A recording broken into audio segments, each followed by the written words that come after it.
Friends, this is Ciro. We're back out at it again today, making orgonite under this beautiful warm Queensland sky. And I'd like to let you know, it's chemtrail free today. What a glorious day again. Unlike yesterday, which was just awful. So we're with Stephen Geddes today. I'll just hand over to him and let him have a bit of a chat about the orgonite this morning. We've had quite a few separate pours. We've got some charging plates going here. That had a pre-glaze and then a second pre-glaze when we put the Flower of Life pattern in.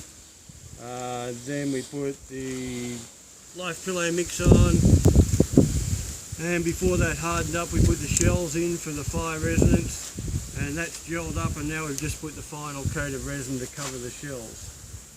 Over here we've got, that had a pre-glazed gel first, and then another pre-glaze up to the sides, but we left this amount of resin in and dropped in the coils and the quartz.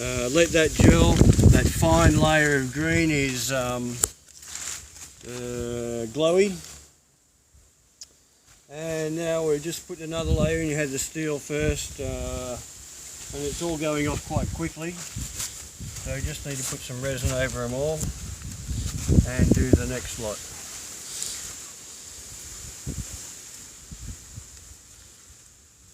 I'm sure I can feel a buzz from the orgonite, but it could be that, or maybe it's the resin. Something's making me lightheaded. I've had that much orgonite around the house, it has to be doing something. Right, this is going to have a little layer of sand in it. And then we'll put some aluminium over the top. Okay, so once again, what does the sand do? Sand is quartz based. These ones in particular are quite coarse. So it gives the sand actually gives it an extra boost as far as the quartz goes, because it's the quartz that actually converts the harmful frequencies. And the steel or the metal is the part that draws those frequencies into the orgonite. So yeah, been pretty busy this morning. Little bits of leftover resin at the end have been going in to make these little ones in the centre there.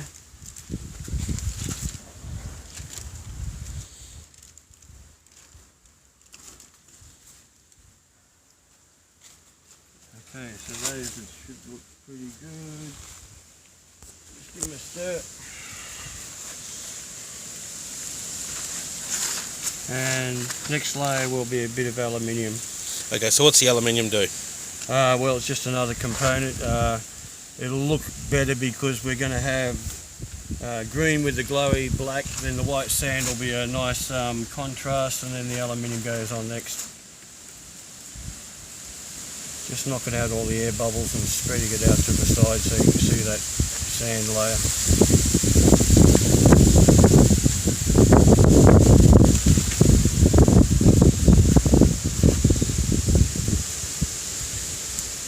Yeah, it's like we've got a production line here, definitely.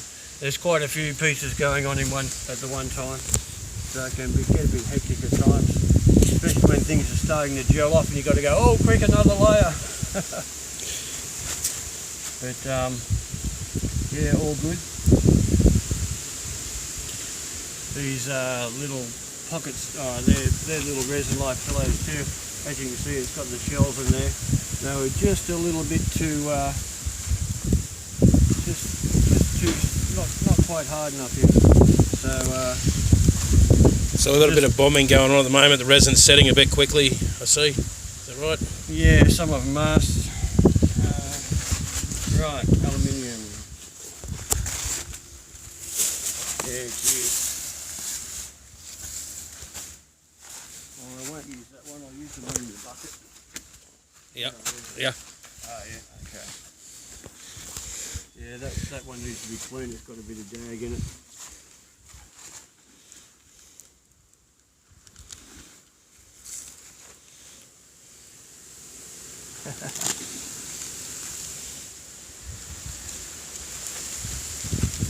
Okay, quick stir. The aluminium's kind of a floater, so you really have to work it in. It's recommended to put that in last too, because it sticks to the sides of the mould. Yeah, so you'll have little flakes of aluminium all the way up the side of your piece, which isn't as attractive. So viewers, when you're making your own orgonite, do your aluminium last. Well, you're mixing that in, Stephen. Yeah. What is the resin that you're using? What do you use? What's it called? It's polyester resin. It's a clear casting one. I've got it sourced it from lots of places. There's you can get it from Aldax in Sydney. Barnes have clear casting resin in the main cities: Sydney, Brisbane, Melbourne. This particular lot came from Ballina Fiberglass. And so far they're the cheapest, about 120 for a 20 litre drum, which is pretty good. So tell them Stephen sent you when you ring them up. Yes. It's funny, that Barnes company down in Melbourne, they were having people ordering it and having to wait for it because they'd have to keep on ordering it in. I went in there one day and said, "Hey, we've been promoting your resin."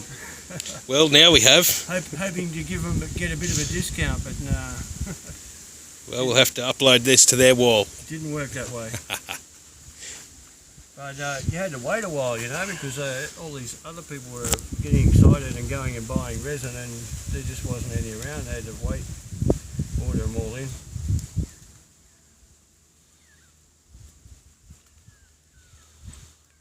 Okay, so a couple of these ones are a bit gunky, but we can always put another layer on. This one needs a little bit more. You can see it's got a lot of clear resin in the top there. Okay, so looking good.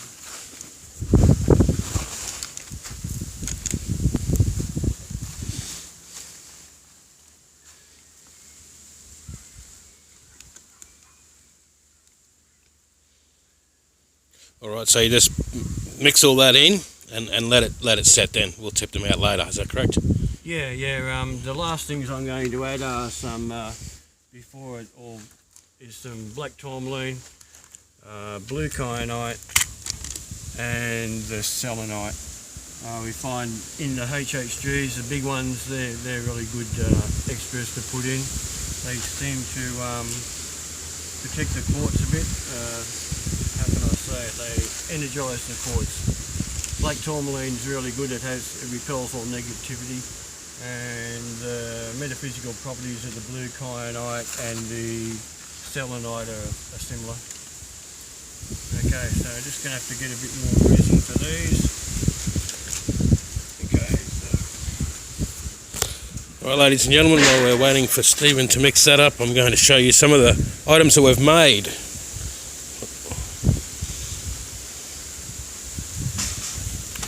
Show you my garden as I walk past, because I don't have a pause button. Big pile of tower busters on the grass. Big pile of tower busters on the concrete. Little buttons.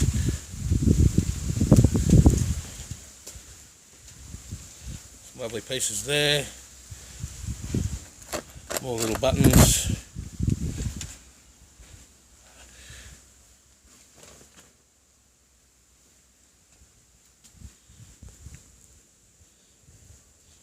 Life pillows.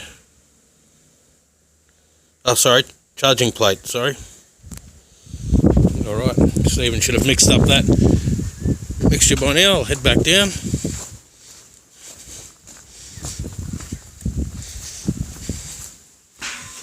Cloudbuster in the backyard, pointing straight up, doing its job.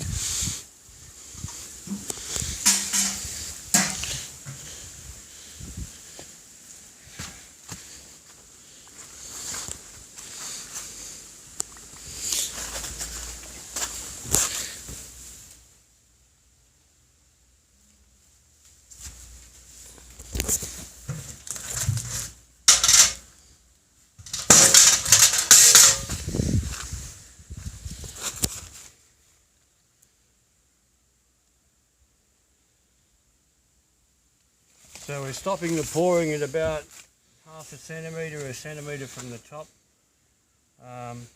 You don't want to pour right to the top. 2 reasons in case you have a mistake.